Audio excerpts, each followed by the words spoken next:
लोगों ने कथा श्रवण किया।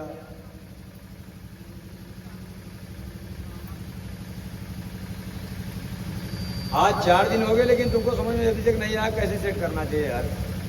जब सेट कर दिया काहे के लिए टिकट जिनको जो कमी बेची है चले जाइए, ठीक है ना। Hello hello hello hello. कल हम लोगों ने अजामिल की कथा श्रवण की। अजामिल अंतिम समय यमराज के दूतों को भी देखा और भगवान के दूतों को भी देखा, लेकिन बेटे का नाम लेने के कारण नारायण था बच गया, भगवान की शरणागति ग्रहण किया और उसका मोक्ष हो गया।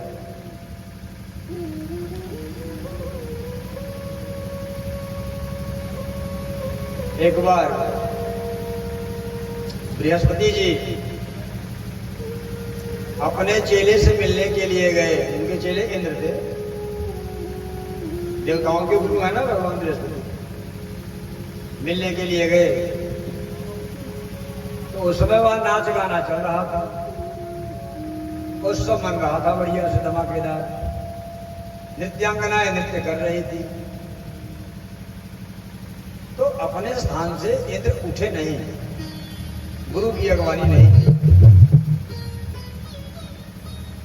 गुरु जी नाराज हो गए, बोले जा तू दरिद्र हो जा।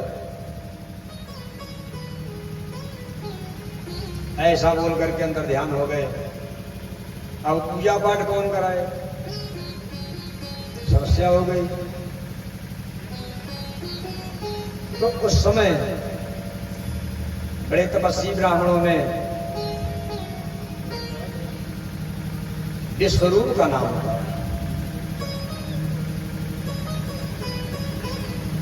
त्वष्टा मुनि के पुत्र थे। सभी देवताओं के पास गए, अन्न विनय करने लगे। महाराज जब तक हमारे गुरुदेव भगवान नहीं आ जाते हैं तब तक हमारी पुरोहिती का कार्य आप करिएगा, हमारा पूजन पाठ आप कराइए। तैयार नहीं हो रहे थे, लेकिन बड़ा अन्न विनय के बाद तैयार हुए। और जब यजन करने लगे, भजन करने लगे, हवन करने लगे तो उनको 3 मुख थे। एक मुख से देवताओं को सोमरस दिया करते थे और एक मुख से अन्न। इसलिए उनकी जो मां थी वह राक्षस वंश की थी, इसलिए तीसरे मुख से चुपके चुपके अपने मामाओं को भी दिया करते थे जो है सूरापान। और नारायण कवच का पाठ करा करके इंद्र को बलशाली बना दिया। यह बात इंद्र जान गए कि गुरु जी महाराज हमसे धोखा कर रहे हैं। एक मुख से अन्न खाते हैं, एक मुख से हम लोगों को सोमरस का यजन कराते हैं और एक मुख से अपने मामाओं का भी यजन कर रहे हैं। इंद्र ने उनकी हत्या कर दी। अब क्योंकि ब्राह्मण थे इसलिए ब्रह्म हत्या का पाप लगा।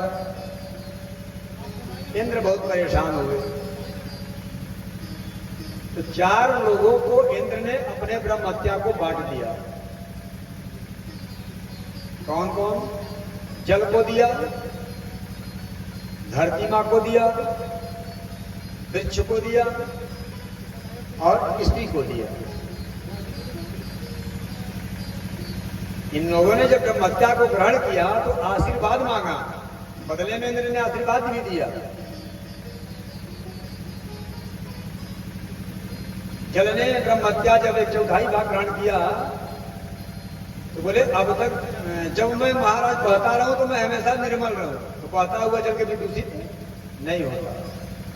लेकिन ब्रह्म हत्या लगी थी इसलिए झाग के रूप में कभी कभी दिखला ही पड़ता है। जल बहता है तो झाग उठता है उसमें ना, वो ब्रह्महत्या है। धरती ने आशीर्वाद मांगा, आप हमें वृष्टि करके बरसात करके हमेशा हरा भरा रखेंगे।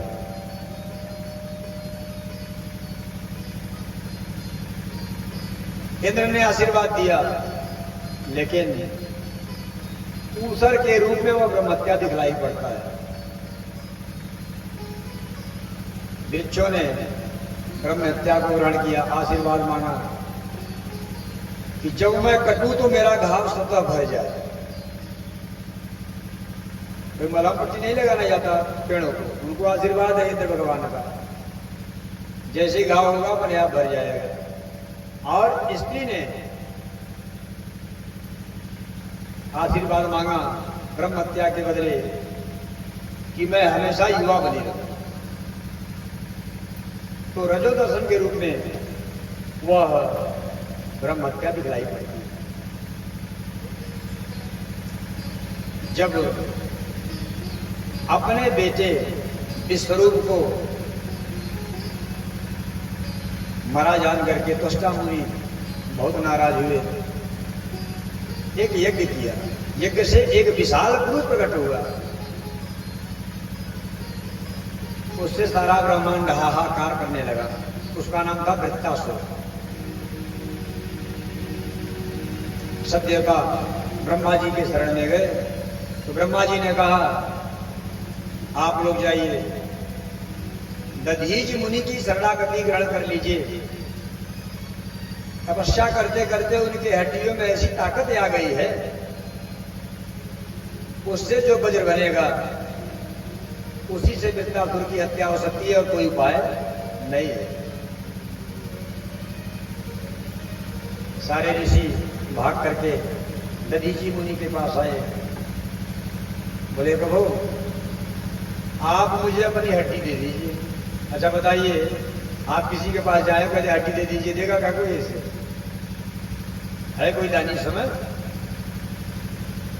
दधीची हंसने लगे, बोले पागल मूर्ख, ऐसे कोई आता है क्या किसी की हड्डी मांगने के लिए? बोले महाराज आप प्राणियों में उदारता की, उदारपूर्वक दया करने वाले हैं।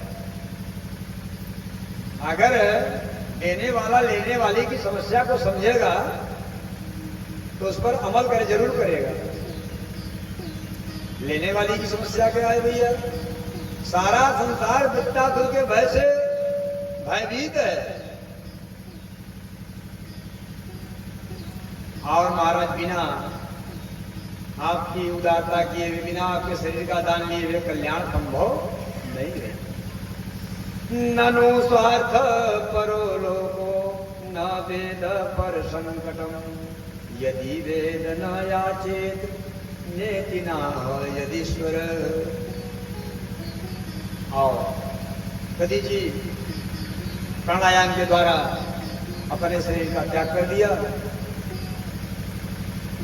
और उनके शरीर को गौ के सामने रखा गया।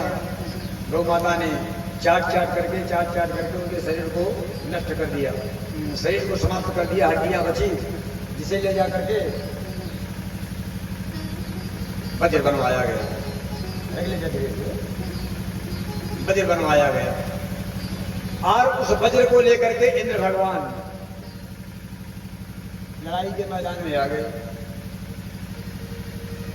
वृत्तासुर के सामने जब इंद्र हाथी पर बैठ करके अपने ऐरावत और उस खड्ग को लेकर आ रहे थे, तो वह दधीच मुनि के हड्डी से बना हुआ था। तपस्या का से प्रभाव था, उसे नारायण का दर्शन हो रहा है, भगवान का दर्शन हो रहा है,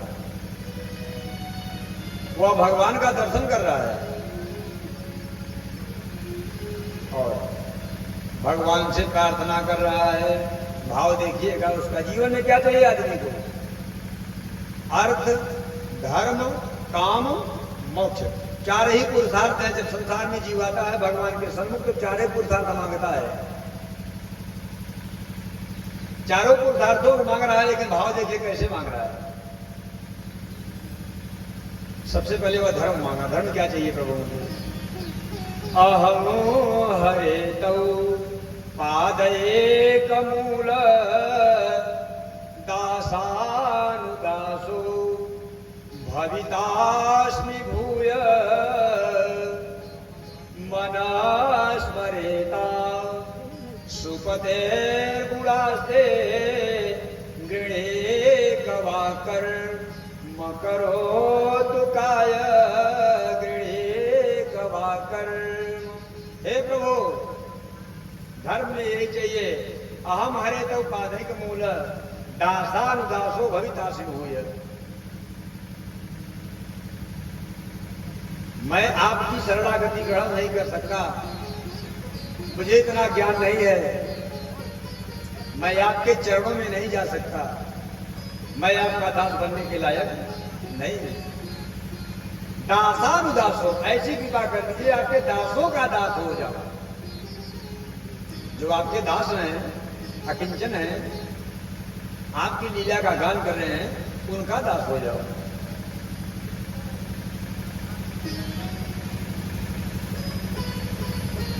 ऐसा उसका भाव था।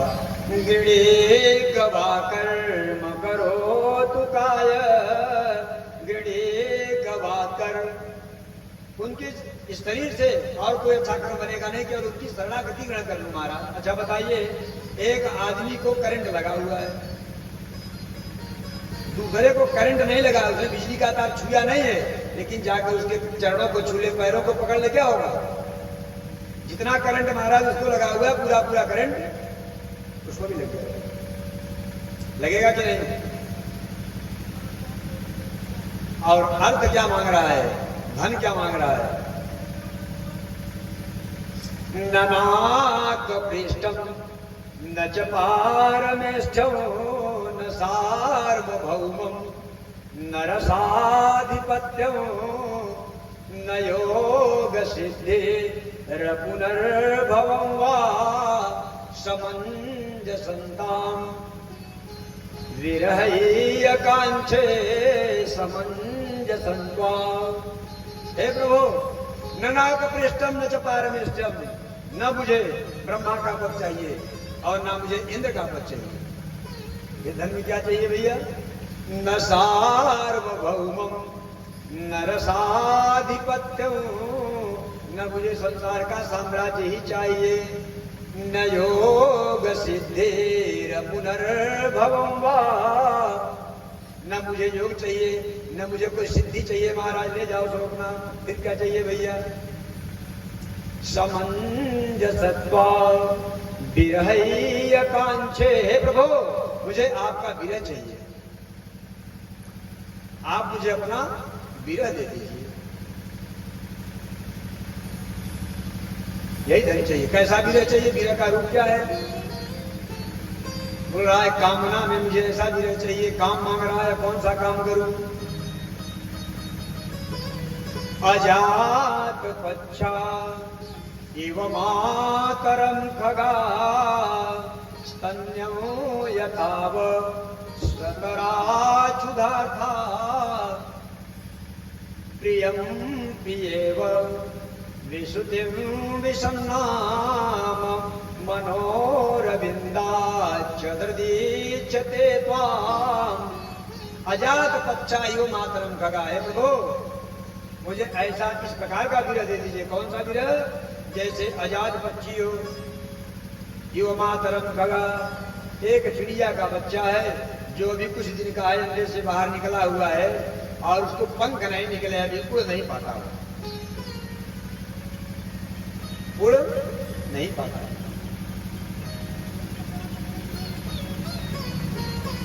और जब उसे भूख लगी तो वही घोंसले से विरह में अपनी मां का याद करता है कि रियाती होगी और ले आकर के मुझे खाना खिलाएगी। ऐसी कामना दे दीजिए। तो भगवान ने कहा इसमें तो भूख की लालसा है, इसमें कामना है, या विरह अच्छा नहीं है? तो बोला फिर इस प्रकार का विरह दे दीजिए। स्तन्यो यथावश्चतराचुधार्था, जैसे गाय चरने चली गई हो, बछड़ा घर पर बंधा हो, और वह जब भूख से व्याकुल हो जाए, सायंकाल लौटने का जब गाय का समय होता है, तो वह अपनी माँ का याद करके रवाने लगे, चिल्लाने लगे। ऐसा भी ले लीजिए प्रभु। भले इसमें और बड़ी कामना है। वह जब भूख के मारे उसके पेट में चूहे कूदते हैं, तब वो अपनी माँ की याद करता है। नहीं काहे को याद करेगा, स्वतंत्र पैदा रहे। इसमें भी कामना है।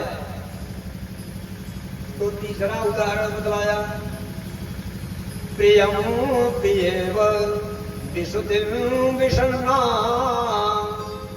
तो महाराज ऐसा विरह दे दी जैसे एक पत्नी अपने पति को याद करती है, पति उसका परदेश गया हुआ है।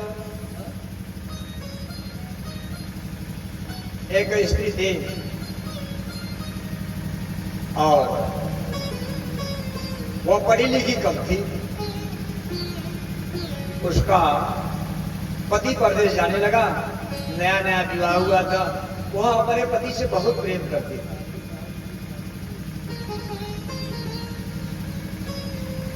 जब वह परदेश जाने लगा तो उसने कहा, मैं आपके बिना कैसे रह पाऊंगा। बोले 10 दिन की तो बात है, जा रहा हूं, 10 दिन में चला आऊंगा, काहे परेशान हो इतना। मैं हमेशा के लिए थोड़ी जा रहा हूं। उसने कहा, हे पति देव, मुझे 10 दिन भी समझ में नहीं आता। तो उसने दीवार पर रेखा खींच दिया, 10 रेखाएं। बोले सुबह उठना, उठते ही एक रेखा मिटा देना। जिस दिन अंतिम लाइन मिट जाएगी, जान लेना उसी दिन मैं आऊंगा। अच्छा बताइए, जिस दिन उसका पति आने को होगा, उस दिन से कैसी आतुरता होती होगी। कभी महाराज कोई खटखटाता है दरवाजा तो अपने लड़कों को भेजेगी, जाओ देख कर आओ तुम्हारे पापा आ गए क्या। कभी महाराज खिड़की से झांकेगी, कभी झरोके से झांकेगी, कभी पीछे वाले किवाड़ को खोल करके सासू माँ के डर से बगल वाले से झांकेगी। वो व्याकुलता महाराज से उठती है। ऐसी व्याकुलता प्रभु आप लोग मुझे दे दीजिए, आपसे मिलने की लालसा। बोले मुझे पैसा चाहिए। ममोत्तमश्लोक जनेषु सख्यं संसार चक्रे भ्रमत स्वकर्मभे त्वन्मायया पात्मजदारगे स्वासक्त चित्तस्य ननाथ भूयात्। ममोत्तमश्लोक जनेषु सख्यम। महाराज मुझे अपने कर्मों के अनुसार चाहे जितना दंड दीजिए, चाहे जहां भेजिए, चाहे जिस लोक में परलोक में ले जाइए, कोई फर्क पड़ने वाला नहीं है।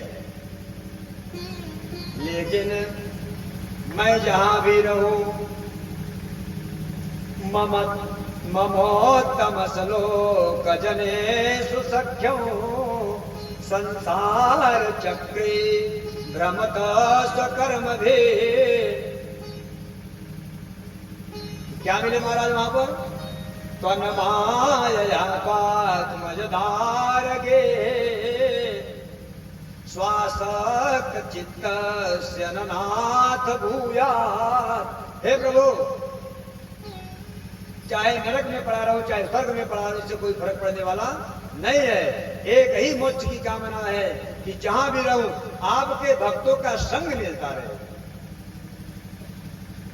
आपके रसिकों का संग हमेशा बना रहे। और इस प्रकार प्रार्थना किया। फिर से अपनी राक्षसी वृत्ति याद आ गई और वह इंद्र के ऊपर टूट पड़ा। इंद्र भगवान ने अपने खड्ग से उसका संहार कर दिया। वृत्तासुर के वध के बाद इंद्र को फिर ब्राह्मण हत्या का पाप लगा। इंद्र कहीं भी चढ़ा के प्रणाम कर लीजिए। इंद्र इस ब्रह्म हत्या से बचने के लिए छिप छिप कर रहने लगे। और जब तक इंद्र भागे भागे फिर रहे थे ब्रह्म हत्या के प्रभाव से, तब तक देवताओं के सेनापति नहुस थे। नहुस ने तब तक सेनापति का कार्य किया देवताओं ने। और ऋषियों ने अश्वमेघ यज्ञ करवाया, तब जाकर के इंद्र की ब्रह्म हत्या समाप्त हो गई। महाराज वृत्तासुर कौन था जो असुर योनि में भी इतना जो है ज्ञान उसके पास पड़ा हुआ था। वृत्तासुर पूर्व जन्म का चित्रकेतु नाम का एक राजा था। उसको कोई संतान नहीं थी और उसको 100 रानियां थी। एक बार अंगिरा ऋषि एक फल दिए, बोले जा करके जिस रानी को दोगे उसी को संतान हो जाएगा। तो उसने अपने सबसे बड़ी रानी को फल दे दिया, उससे पुत्र हुआ और रानियां जलने लगी। मैं किसी को संतान नहीं था तो और रानियों को जलन हो गई और रानियों ने मिल करके उस बेटे को जहर दे दिया और मर गया।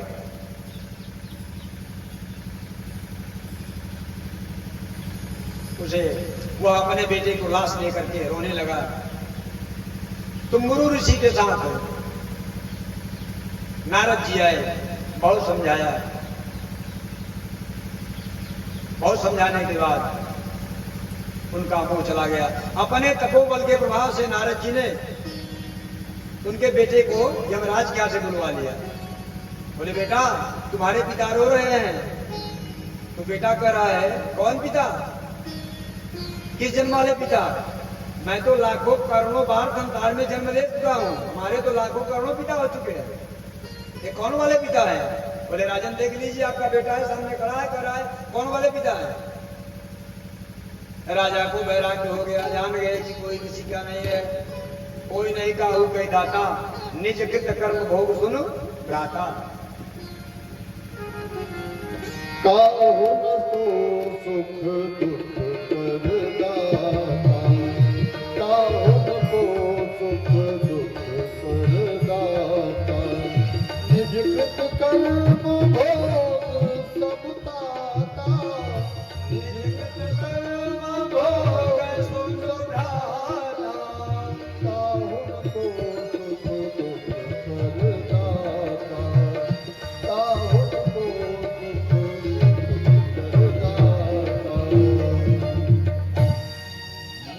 कर्म भोग समझाता। अपना ही कर्म है जिसे भोगना पड़ेगा, इसे जान करके राजा वन को तपस्या के लिए चले गए और तपस्या की विद्याधर हो गए।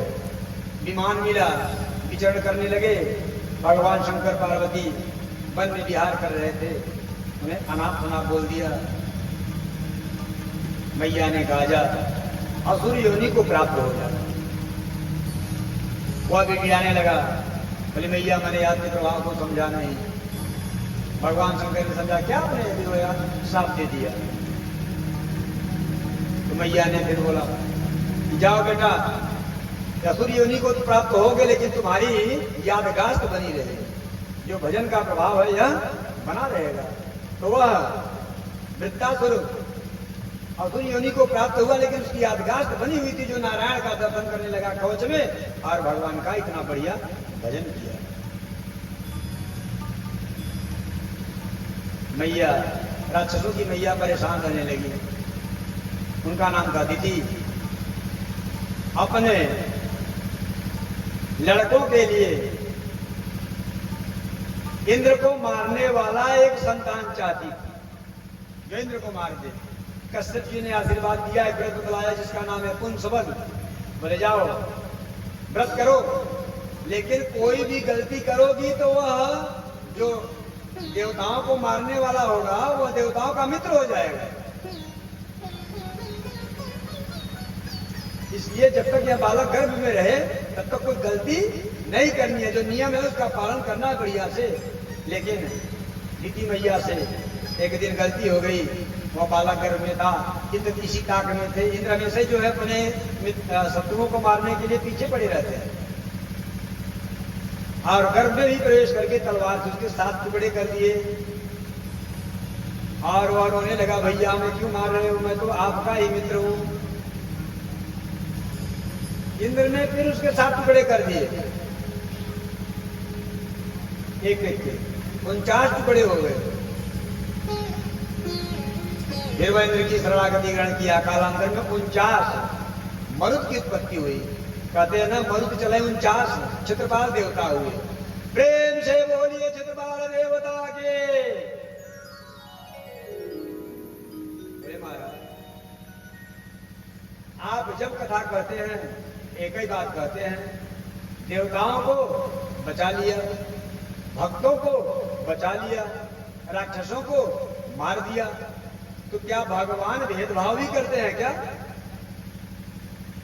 बोले नहीं, ऐसी बात तो हमने नहीं कही। भगवान के जो भक्त हैं सो भक्त हैं, जो दुश्मन है सो दुश्मन है। भगवान अपने भक्तों की रक्षा करते हैं, यह नहीं देखते हैं कि ये किस कुल का है। अरे भगवान के भक्तों में राक्षस कुल के प्रहलाद और बलि का भी नाम आता है। बोले महाराज, कृपा करके मुझे प्रहलाद जी का चरित्र सुना दीजिए।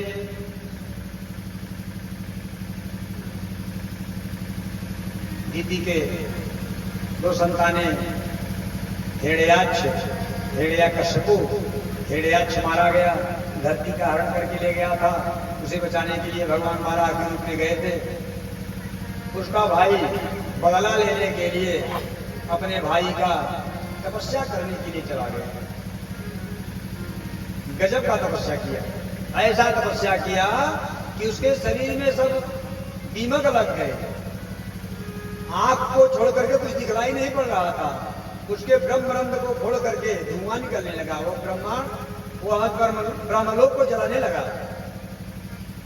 ब्रह्मा जी प्रकट हो गए। बोले भैया प्रकट, आओ, बोलो क्या चाहिए। उसने कहा था महाराज मैं अमर हो जाऊं। ब्रह्मा ने कहा अमर तो मैं भी नहीं हूं, फिर तुझे अमर होने का आशीर्वाद कैसे दे दूं। बोले फिर प्रभु आशीर्वाद तो दे ही दीजिए, आए हैं तो मांग बेटा। ना मैं दिन में मरूं, ना मैं रात्रि में मरूं, ना मैं अस्त्र से मरूं, ना मैं शस्त्र से मरूं, ना मैं दृष्टि से बनाए हुए किसी जीव से मरूं, ना मैं ऊपर मरूं, ना मैं नीचे मरूं, ना मैं बाहर मरूं, ना मैं भीतर मरूं, ना मैं ब्रह्मा के बनाए हुए किसी महीने में मरूं। ब्रह्मा ने कहा भैया मंगता तो बहुत देखा, लेकिन ऐसा मंगता आज तक नहीं देखा। लेकिन ऐसा तपस्या करने वाला भी कोई नहीं था। इसलिए चलिए बेटा, जो मांग रहे उसको तुम्हें देता हूं। ताते में दुर्लभा पुंसा यान विड़ी से बरान मम, तथापि वीतराम्यंग वरान यद्यपि दुर्लभा। ताते में दुर्लभा पुंसा, तुमने तो बिल्कुल दुर्लभ वर मांग लिया है, लेकिन जाओ, ऐसी तपस्या भी किसी ने नहीं किया, इसलिए वर ले लो। ब्रह्मा ने तथास्तु कह दिया और भगवान पा करके वह अहंकार से भर गया। रास्ते में ही देवताओं को पकड़ करके बांध बांध करके ले आने लगा। आए इंद्र, चलिए पानी भरिए। हे बहु देवता, चलिए हमारा पानी भरिए। आए इंद्र, चलिए झाड़ू लगाइए। कौन देवता, चलिए हवा करिए, पंखे की कोई आवश्यकता नहीं है। सब महाराज डर के मारे कांपने लगे, आकर के उसकी सेवा करने लगे। उसको 4 संतानें थी, प्रहलाद, अनुलाद, संगलाद और प्रहलाद। और प्रहलाद कुछ बड़े हुए तो पढ़ने के लिए भेजा गया। विद्यालय का नाम था हिरण्याकश्यपु दानव विश्वविद्यालय। भाई जैसा आदमी, जैसा सोच, वैसे विद्यालय। प्रहलाद जी पढ़ने के लिए गए और वहां पर उनका मन नहीं रखता था। प्रहलाद जी को एक रोग पकड़ लिया था। एक ग्रह जो है प्रहलाद जी को डस लिया था। अनाधि निधनो देव शंख चक्र गदाधर, अक्षय पुंडरीकाक्ष प्रेतमोक्ष प्रदो भव। अक्षय पुंडरीकाक्ष प्रेतमोक्ष प्रदो भव। कौन सा ग्रह पकड़ा था? कृष्ण रूपी ग्रह ने पकड़ लिया था। यह ग्रह ऐसा है महाराज की जल्दी किसी को पकड़ता नहीं है, लेकिन एक बार पकड़ ले तो चाहे जितना छुआ छक्कर कराओ, जितना जायजाब कराओ, चाहे जितना पूजा कराओ, कभी छोड़ने ओढ़ने वाला है नहीं। और प्रहलाद जी को छल कपट की विद्या कभी अच्छी लगती नहीं थी। एक दिन हिरण्याकश्यप घूमते हुए विद्यालय में पहुंचा और अपने बेटे को गोद में ले लिया और प्रेम से हाथ सहलाते हुए पूछे, हे बेटा, अब तक तुमने कौन सी विद्या पढ़ी? प्रहलाद ने बताया, हे पिताजी, मैंने एक बड़ी सुंदर बात सीखी है जो आपको बतला रहा हूं।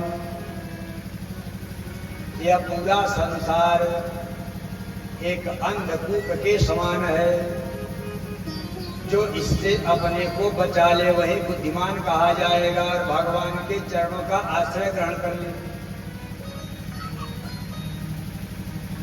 देखिए, एक होता है कूप और एक होता है अंधकूप।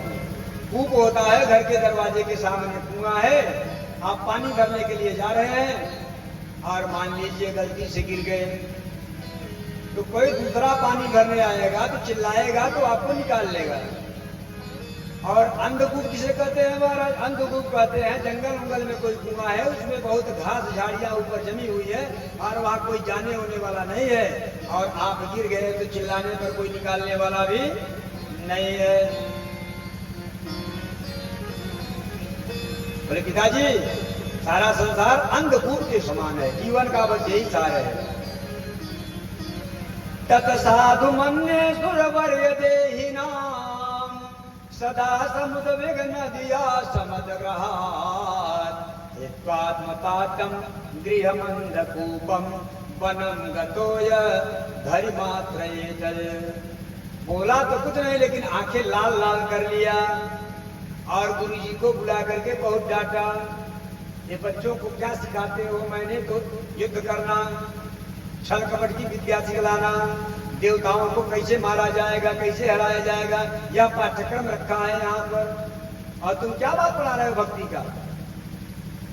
देखो यहाँ ऐसा मैंने महाराज कुछ सिखलाया नहीं, कुछ पढ़ाया नहीं, ऐसा कुछ पाठ ही यहाँ पर नहीं है।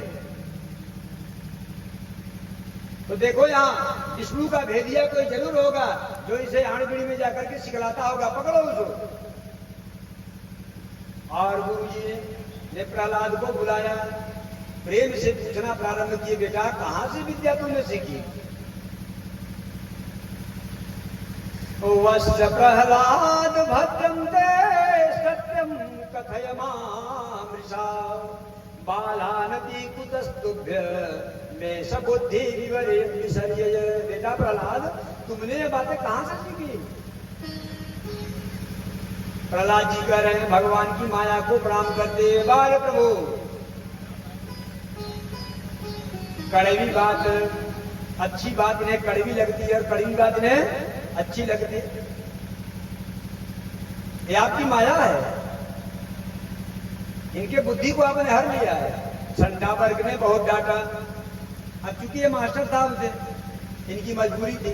गुरुजी और मास्टर साहब में अंतर होता है, जान लीजिए क्या अंतर होता है। गुरुजी होते हैं स्वतंत्र, जो मन करे वह पाठ सिखाते हैं, और मास्टर साहब होते हैं परतंत्र। मास्टर साहब परतंत्र क्यों होते हैं?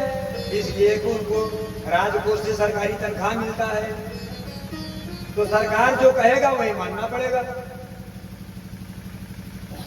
भाई सरकार ने पाठ्यक्रम रखा ग माने गणेश, तो हल्ला होने लगा। ये महाराज अब यहाँ बहुत से धर्म वाले, पंथ वाले, संप्रदाय वाले पढ़ने के लिए आते हैं, गणेश कोई नहीं कहेगा तब हल्ला काहे करवा रहे हो? तो बोले ठीक है, ग माने गणेश काट करके लिख दो वहां ग माने गधा। अब किसी को बुरा नहीं लगेगा, सब पढ़े ग माने गधा, ग माने गधा, ग माने गधा। इसलिए उन्हें तनख्वाह मिलता है ना सरकारी, तो सरकार जो बोलेगा वही मास्टर जी बोलेंगे। और कालांतर में समय बीतता चला गया, विद्यालय में छुट्टी हुआ, प्रहलाद जी घर आए और उनकी मम्मी ने बढ़िया स्नान करा दिया, नला धुलवा दिया, बढ़िया मोटा मोटा काजल लगा दिया और एक यहाँ पर टीका भी लगा दिया जिससे इनको नजर न लगे। ऐसा देख करके प्रहलाद को वह भगवान के परम भक्त थे। पिताजी ने गोद में उठा लिया हिरण्यकश्यपु ने और दुलार से पूछने लगे, बेटा तुमने विद्यालय में बढ़िया बढ़िया कौन सी बातें सीखी? प्रहलाद जी ने नवधा भक्ति बतला दिया। क्या बतला दिया? नवधा भक्ति। श्रवणम कीर्तनम विष्णु स्मरणम पाद सेवनम अर्चनम बंदनम दास्य सख्य आत्मा निवेदनम प्रथम भगति संतन कर संगा दूसर रति मम कथा प्रसंगा। प्रथम भगत संतन कर संगा, प्रथम भगत संतन कर संगा, दूसर रति मम कथा प्रसंगा, दूसर रति मम कथा प्रसंगा। प्रथम भगत संतन कर संगा, प्रथम भगत संतन कर संगा, दूसर रति मम कथा प्रसंगा, दूसर रति मम कथा प्रसंगा।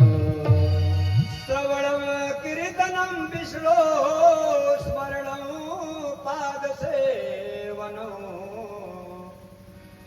अर्चनम बंदनम दास्य सख्यात्मा निवेदनम। नवधा भक्ति बता दिया। जो ही यह बात हिरण्यकश्यपु ने सुना वह गुस्से से लाल हो गया। उस दिन तो यह एक बात बतला रहा था, आज 9 बात बतलाने लगा। और प्रेम से बेटे से पूछा कि हे बेटा, तलवार निकाल लिया संडा, हे बेटा तुम्हें इस बात को किसने सिखलाया है? और गुरु जी के ऊपर लाल हो गए, तलवार निकाल करके संडा मर के गर्दन पर रख दिया। देवरे दुष्ट, यही बात पढ़ाता है? कल एक बात बतला रहा था, आज 9 बात बतला रहा है। गुरु जी ने कहा, नहीं महाराज, मैंने कभी से ऐसा कुछ नहीं पढ़ाया, यह पढ़ाया ही आया है और न वहां पर कोई विष्णु का भेज दिया है। ले जाओ इसे। भड़क गया हिरण्यकश्यप, ले जाओ इसे, मृत्यु दंड दे रहे हो।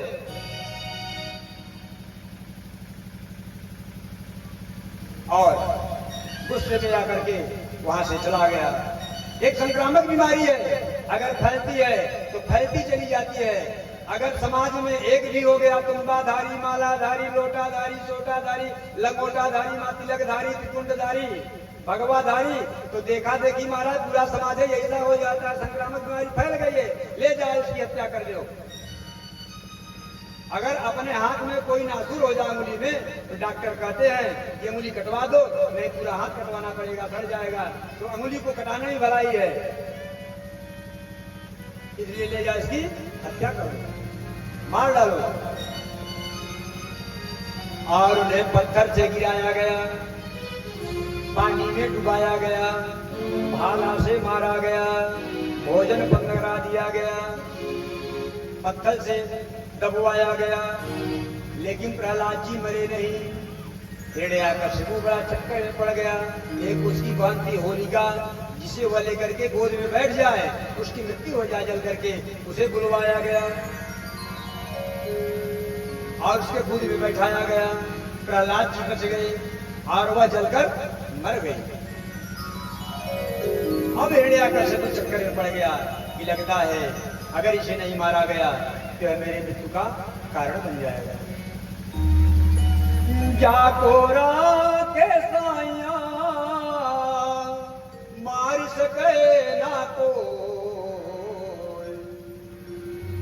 जिसकी रक्षा हमारे प्रभु करे महाराज, उसे कोई मारने वाला संसार में नहीं है। संडा मर्ग ने कहा महाराज बहुत चिंता ना कीजिए, एक बार मुझे अवसर और प्रदान कीजिए। और प्रहलाद को बांध करके गुरुजी विद्यालय में लेकर गए और पटक दिया, बहुत दंड दिया, लेकिन प्रहलाद जी के ऊपर कोई फर्क नहीं। उन्हें तो एक ग्रह ने डस लिया था, ऐसा ग्रह था महाराज छूटने वाला नहीं था। एक दिन संडा मर्ग बाजार गए थे गुरुकुल में, भाई सामान वामान लेने के लिए सब्जी भी ले आएंगे तब में बच्चे खाना खाएंगे। और यहाँ सभी बच्चे एकत्रित हो गए, बोले प्रहलाद तो इतना भगवान का भजन करता है, इतना दंड पाता है, फिर भी तुझे कोई फर्क नहीं पड़ता। प्रहलाद जी ने कहा अच्छा ये बताओ कि कोई मंदिर जाता है, भगवान का पूजा करता है, आप ही लोग ऐसे समझ लीजिए, कोई मंदिर जाए भगवान की पूजा करे तो दुख मांगता है क्या? दुख मांगता है क्या? लेकिन फिर भी दुख मिलता है, इसका क्या तात्पर्य है? जो हमारे भोग में है वह मुझे मिलेगा जरूर, आप चाहे कितना उपाय कर लीजिए। इसी प्रकार अगर दुख बिना मांगे मिलता है तो सुख भी बिना मांगे मिलेगा। इसलिए सुख और दुख के द्वंद्वों का त्याग कर दीजिए, हमारे कर्म में है। हमने ऐसा कर्म किया है वो मुझे मिलना अनिवार्य है और मुझे मिलेगा ही मिलेगा। इसलिए इस द्वंद्व को छोड़ करके आओ भगवान का भजन करो। और सभी मिल करके भगवान का भजन करने लगे। और तब तक आ गए संडा मर्ग जी महाराज। और देखा सभी बालक मिल करके भगवान का कीर्तन कर रहे हैं। ऐसा देख करके भाग खड़े हुए राजा के पास पहुंचे, प्रभु बीमारी सब जगह फैल गई है, सबको प्रहलाद जी ने अपने रंगाई में रंग दिया है। अब वहां से गुस्सा था, खड़ग लेकर के चला, तलवार को निकाला, गुस्से में आकर इसकी हत्या ही कर दूंगा, भागता हुआ आया और प्रहलाद पर टूट पड़ा। रे दुष्ट, किसके माथे तुम इतना जो है अहंकार दिखा रहा है, अकड़ दिखा रहा है? तेरा भगवान कहां पर है? मेरा भगवान कहां पर नहीं है? जहां देखिए वहां पर है, आपको दिखलाई नहीं पड़ रहा है? दिखा क्या इस खंबे में है?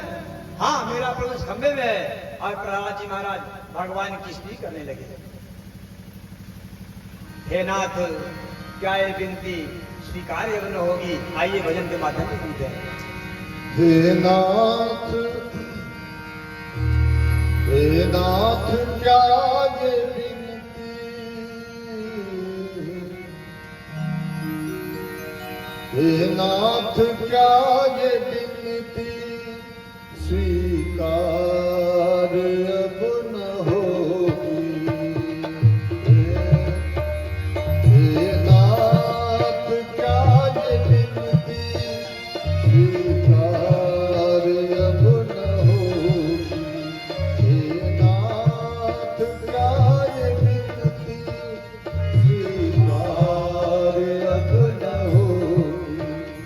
हे नाथ क्या ये विनती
दूर दुखों के पुकार जन की करते थे दुख दूर।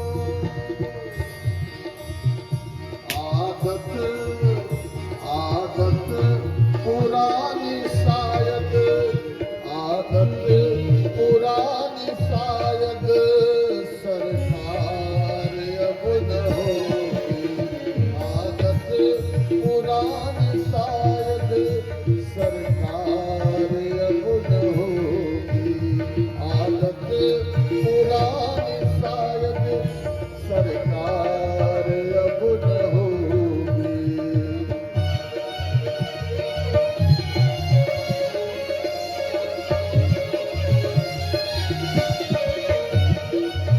ताली बजा के और से प्रहलाद जी भगवान का भजन करें, हम सब मिलकर करें।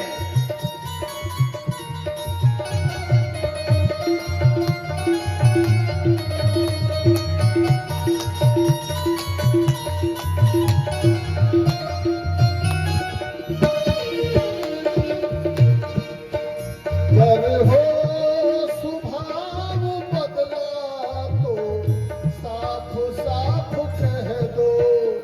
गर हो स्वभाव बदला तो साफ साफ आप कह दो। हुई बार बार करुणा, हुई बार करुणा इस बार अब न होगी। हुई बार करुणा इस बार अब न होगी। हुई बार करुणा इस बार अब न होगी। हे नाथ क्या ये विनती स्वीकार अब न होगी। हे नाथ क्या ये विनती स्वीकार अब न होगी। आश्रित पे अनुग्रह की, आश्रित पे अनुग्रह की भरमार अब न होगी। आश्रित पे अनुग्रह की भरमार अब न होगी। हे नाथ क्या ये विनती स्वीकार अब न होगी। स्वीकार अब न होगी। स्वीकार अब न होगी। प्रेम से बोलिए वृंदावन बिहारी लाल की जय हो। जय। वही प्रहलाद जी ने महाराज भगवान से सान्नो विनय किया। गगड़ गड़गड़ानो कंब फाटो चरचरानो निकसो नरनाहार को रूप यदि भयानक है। ककड़ कड़कड़ावे दस जीव लपलपावे चितवत करो जमानो अंग जात खानो है। भगवान खंभा फाड़ करके भक्त की रक्षा के लिए प्रकट हो गए। सत्यम विधातुम निज वित्त भासितम् व्याप्तिं च भूते प्रकिले तुजात्मना अदृश्यताद्यद् भूतरूपमुद्वहम् स्तम्भे सभायां न मृगं न मानुषम्। स्तम्भे सभायां न मृगं न मानुषम्। भगवान ना मनुष्य थे और ना मृग ही थे, ना कोई जानवर ही थे। आधा शरीर उनका मनुष्य का और आधा शरीर उनका शेर का। नीचे शरीर मनुष्य का, ऊपर शेर सिंह का। प्रेम से बोलिए नरसिंह भगवान की। सारे ब्रह्मा के वरदानों की रक्षा करते सत्यम विधातुम नित्य वृत्ति भाषितम। और खींच करके हिरण्याकर्षण को पकड़ा, अपने जंघे पर बैठा लिया और जाकर के डेयरी पर बैठ गए। और अपने नखों को जोर से महाराज पकड़ करके चीरना चाहा। उसे प्रश्न कर दिया, मैं तो अजर अमर हूँ, बोल बेटा कैसा अजर अमर है? मुझे ब्रह्मा का वरदान मिला। कैसा वरदान मिला हुआ है? ना मैं दिन में मरूं न रात्रि में। देख बेटा न दिन है न रात्रि है, इसमें कौन सी बेला है? वो धूली बेला है। न मैं ऊपर न मरूं ना मैं नीचे मरूं। देख बेटा तू न ऊपर है न नीचे, मेरी जंघा पर बैठा हुआ है। हमारा और वरदान है, न मैं बाहर मरूं ना मैं भीतर मरूं। देख मैं डेयरी पर बैठा हूँ, न बाहर हूँ ना भीतर हूँ। ना मैं अस्त्र से मरूं ना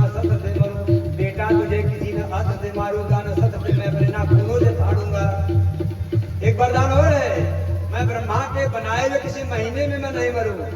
भगवान ने कहा मैंने तेरे लिए 13वां महीना स्पेशल बनवा के रखा है जिसका नाम है पुरुषोत्तम।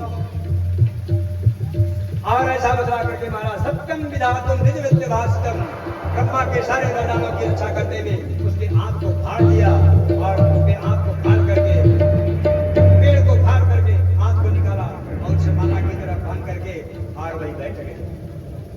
जीव लबलबाने लगे। यह दृश्य देखा सारे देवता घबरा गए।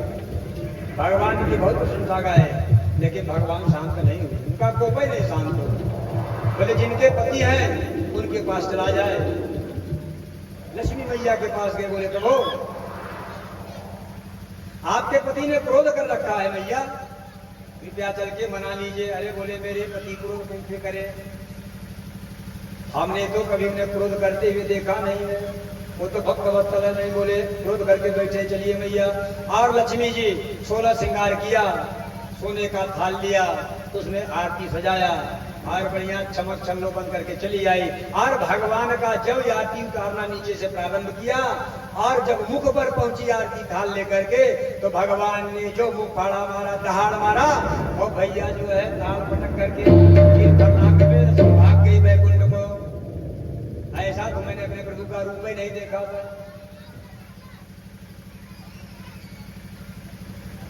अब महाराज बड़ी समस्या बन गई। सबकी निगाह प्रहलाद जी के ऊपर गई। हे प्रहलाद बेटा, तेरे कहने से ही भगवान आए हैं, तू ही जा मना। प्रहलाद जी डर के मारे कोई जा नहीं रहा, लेकिन प्रहलाद जी भगवान के चरणों पर लेट गए।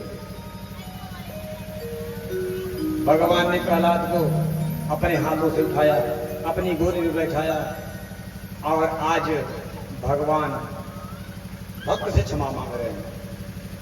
हे बेटा, मैंने आने में देर किया, इसके लिए मुझे क्षमा कर देना। आज तक मेरा नाम लेने के कारण संसार में कोई इतना कष्ट नहीं पाया जितना तूने कष्ट पाया। बेटा मुझे क्षमा कर दे। तुझे डर नहीं लगा मेरे पास आते हुए? प्रहलाद जी ने कहा प्रभु, शेर जंगल में चाहे जितना दहाड़ता रहे, लेकिन जब बाद में आता है तो शेर के बच्चे उसकी पीठ पर चढ़ जाते हैं। शेर के बच्चे कभी शेर से नहीं डरते। मैं आपका बेटा हूं, मुझे कैसा डर? बोले बेटा मांग ले जो कुछ मांगना हो वरदान में। प्रहलाद जी रोते हुए बोले महाराज कुछ भी नहीं चाहिए, आपसे क्या लेना देना। लेकिन कई बार भगवान ने अन्न विनय किया, बेटा मांग ले जो कुछ मांगना हो। अच्छा आपके पास भगवान प्रकट हो जाएं और बोले मांग लो जो मांगना हो, तो क्या मांगेंगे आप? ईमानदारी से बताइएगा, बेईमानी नहीं चलेगी कथा में। एकदम अपने आत्मा से पूछ लीजिए, भगवान आपके सामने प्रकट हो जाए, क्या मांगेंगे?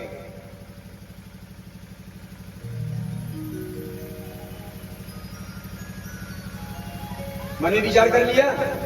देखिए प्रहलाद जी क्या मांग रहे हैं। अगर कोई विशिष्ट व्यक्ति बार बार अन्न विनय करने लगे तो उसकी अवहेलना नहीं करनी चाहिए। ऐसा प्रहलाद जी ने सोचा, प्रभु बार बार अन्न कर रहे हैं तो कुछ मांग ही लिया जाए। तो प्रहलाद जी मांग रहे हैं, यदि राशि समय कामान वरास्तम वरदर्शभम कामानाम हृदय संरोहम भवतस्तु बिड़े वरम। हे प्रभु, यदि राशि समय कामान वरास्तम वरदर्शभम, अगर आप आशीर्वाद देना चाहते हैं, वरदान देना चाहते हैं, तो ऐसा वरदान दे दीजिए कि मेरे मन में आपसे कुछ मांगने की इच्छा ही न हो। वरदान मांगा कि नहीं? क्या मांगा? आपसे कुछ मांगने की इच्छा ही न हो। वरदानों मांगा, कुछ मंगो नहीं किया।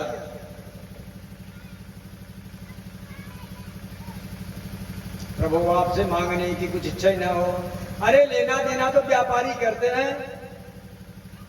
मैं 20 रुपया लेकर गया सेठ जी के दुकान पर, बोले आधा किलो चीनी दे दीजिए। सेठ जी ने चीनी दे दिया। अच्छा बताइए, तो हमारी और सेठ जी की रिश्तेदारी क्या है? ये तो गला बदली है ना। मैंने भक्ति किया महाराज और आपसे कुछ वरदान मांग लिया, तुम्हारी भक्ति क्या है? ये लेना देना व्यापारियों के पास होता है तो। लेकिन एक जा बेटा, तू मांग तो कुछ नहीं रहा है, जा एक मनवंतर तक राज्य कर और मेरा पार्षद बन जा। तो प्रहलाद ने कहा, प्रभु अगर पद दे रहे हो तो एक वर भी देते जाइए। कौन सा वर चाहिए? बोले मेरे पिता की दुर्गति न हो, मेरे पिता की दुर्गति न हो। अनाधि निधनो देवो शंख चक्र गदाधर अक्षय पुंडरीकाक्ष प्रेतमोच्च प्रदो भव। अक्षय पुंडरीकाक्ष प्रेतमोच्च प्रदो भव। अरे बेटा प्रहलाद, जिनके यहां तुम जैसे भक्त पैदा हो उनकी 21 पीढ़ियां स्वतः तर जाती है। मैंने बताया होगा एक दिन कथा में, 7 अपने पिता कुल की, 7 अपने माता कुल की और 7 अपने ससुराल कुल की 21 पीढ़ियां तर जाती है। भगवान ने पराभक्ति का आशीर्वाद दिया और अंतर ध्यान हो गया। बोले देखा है आपने, भगवान भेदभाव करते हैं क्या? भगवान तो समदर्थी हैं। समदर्थी मोहि कहे सबको सेवक सी अनन्य गति। समदर्शी मोहि कह सबको, समदर्शी मोहि कहे सबको, सेवक सिया गति सो, सेवक सी अनन्य गति हो।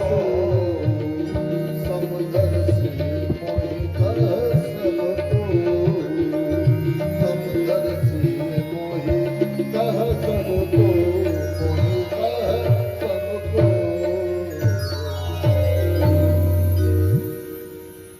और नारद जी ने वर्णाश्रम धर्म को बतलाया। बच्चे को छोड़ दीजिए, आप लोग कथा में ध्यान लगाइए। प्रेम से बोलिए वृंदावन बिहारी लाल की जय हो। वो जो कर रहा उसे करने दीजिए, स्वतंत्र है। नारद जी ने वर्णाश्रम धर्म को बतलाया। 4 वर्ण 4 आश्रम, ब्राह्मण क्षत्रिय वैश्य। एक श्लोक में बतलाया, सदा चरणे निरतार, सदा चरणे निरतार। तो इससे 4 लोग थे, चारों ने यानी 4 बुद्धि वाले थे, चारों ने अपने अपने दिमाग से अर्थ लगा लिया। ब्राह्मण ने क्या लगाया अर्थ? सदा चरणे निरतार, सत्याचरण में हमेशा रहना चाहिए, सदाचार में हमेशा रहना चाहिए। और जो क्षत्रिय स्वभाव के थे उन्होंने अर्थ लगाया सदा चरणे निरतार, हमेशा धर्म की रक्षा के लिए सदा चरणे निरतार, रण में हमेशा धर्म की रक्षा के लिए तत्पर रहना चाहिए। और वैश्यों ने लगाया सदा चरणे निरतार, सदा विचरणे निरतार। व्यापारियों ने क्या लगाया? सदा विचरणे निरतार, हमेशा व्यापार के लिए विचरण करते रहना चाहिए। मैंने बताया था ना, पहले दिन या दूसरे दिन का बताया था। धन का क्या, धन से क्या करना चाहिए? बोले धर्म करना चाहिए। धर्म से क्या होता है? बोले मोक्ष की प्राप्ति होती है। तो जीवन से क्या होता है? बोले तत्व की प्राप्ति होती है। जीवन से तत्व की प्राप्ति करना चाहिए। और शत्रु ने लगाया सदा चरणे निरतार, हमेशा इन लोगों की सेवा में तत्पर रहने चाहिए। सदाचरणे लेता। 4 आश्रम बताए गए, ब्रह्मचर्य, गृहस्थ, वानप्रस्थ और संन्यास। सतयुग, त्रेता, द्वापर, कलयुग, 4 युग हैं। जब 1000 बार आते हैं तो ब्रह्मा का 1 दिन होता है। ब्रह्मा के 1 दिन में 14 मनवंतर होते हैं। एक मनवंतर 72 चतुर्युगी का होता है और प्रत्येक मनवंतर में भगवान अवतार लेते हैं। चौथे मनवंतर में भगवान ने कृपा किया एक हाथी का। अब आदमी पर आपने कृपा करते हुए भगवान को देखा है, लेकिन हाथी को कृपा करते हुए देखा है क्या? लेकिन भगवान इतने कृपालु, इतना दयालु है, हाथी पर कृपा किया। गजेंद्र के ऊपर भगवान ने कृपा किया। एक गज अपनी पत्नियों के साथ, बच्चों के साथ त्रिकूट की तराई में जाकर के विचरण कर रहा था। एक बढ़िया सरोवर था, उसमें आनंद लेने लगा, जल क्रीड़ा करने लगा। उसमें एक मगरमच्छ रहा करता था। उसने महाराज गंदा करते हुए जल को देखा, उसे गुस्सा आ गया, हाथी के पैर को पकड़ लिया। जब ही हाथी के पैर को पकड़ा तो हाथी ने सोचा कि छोटा सा जानवर है, मेरा क्या करेगा। लेकिन धीरे धीरे हाथी का बल घटता गया और मगरमच्छ का बल बढ़ता गया। सभी हथिनियों ने, सभी उसके परिवार वाले ने, बच्चों ने मिलकर के बाहर खींचना चाहा, लेकिन वह निकला नहीं। तो सबने सोचा ये पतिदेव, अब हम तो चलती हैं यहाँ से, पत्नियां छोड़ करके चली आई, हम यहाँ भूखे कब तक बैठे रहेंगे। बाल बच्चों को साथ लेकर के चली आई। गजेंद्र को संसार से बैराग्य हो गया। जिसके लिए अभी तक मैं मरा, कितना सुख दिया, कितने संतान पैदा किया, लेकिन ये हमारे किसी काम के रहे नहीं। हम आप भी हाथी की तरह हैं। भगवान समय समय पर घंटी बजाते रहते हैं। कान के बाल पक गए, बूढ़े होना शुरू हो गए, महाराज तो हम खिजाब लगाना शुरू कर दिए, जवान रहेंगे। मानता नहीं है जी। आंख से धुंधला दिखाना प्रारंभ हो गया, महाराज तुमने चश्मा लगा लिया, नहीं हम रहेंगे जवान, चिंता की कोई बात नहीं है। भगवान के बनाए नियम पर हम जबरदस्ती कर रहे हैं। भगवान ने धीरे धीरे दांत लेना शुरू कर दिया, महाराज हम नया दांत लगवा करके बैठ के मानवे नहीं करेंगे। समय समय पर हम सब हाथी के समान है, मूड और दलदल में फंसे जा रहे हैं। जब ऐसी स्थिति आई तो गजेंद्र भगवान का याद करने लगा। भगवान कमलाकांत को याद किया। सोमतल सरेसुर बले नगरी तया तो दृष्ट्वा गरुतमति हरिम चौपात चक्र उच्छिप्य सांबुज करम गृहमाकृच्छा नारायणाखिल गुरो भगवन नमस्ते। और कमलाकांत को आते हुए देखा, एक कमल के फूल को उखाड़ा, उनके चरणों में गिरा करके और भगवान की स्तुति करने लगा।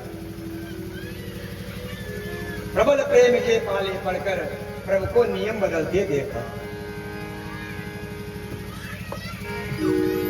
प्रबल प्रेम के पाले पड़कर प्रभु को नियम बदलते देखा। प्रभु को नियम बदलते देखा। प्रबल प्रेम के पाले पड़कर प्रभु को नियम बदलते देखा। प्रभु को नियम बदलते देखा। अपना मान करे तब जा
अपना मान तले टल जाए पर भक्त का मान न टलते देखा, भक्त का मान न टलते देखा।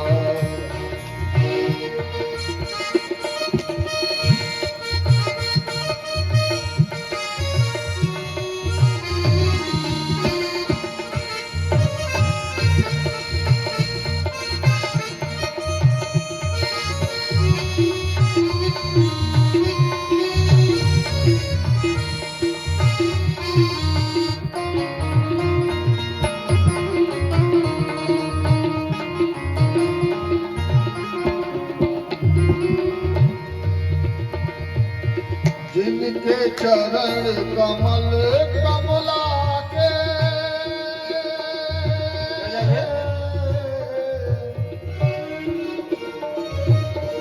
जिनके चरण कमल कमला के करतल से न निकलते देखा, करतल से न निकलते देखा।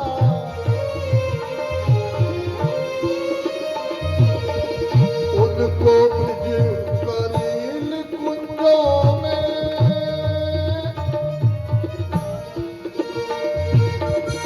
उनको ब्रज करील कुंजों में, पंतक पथ पर चल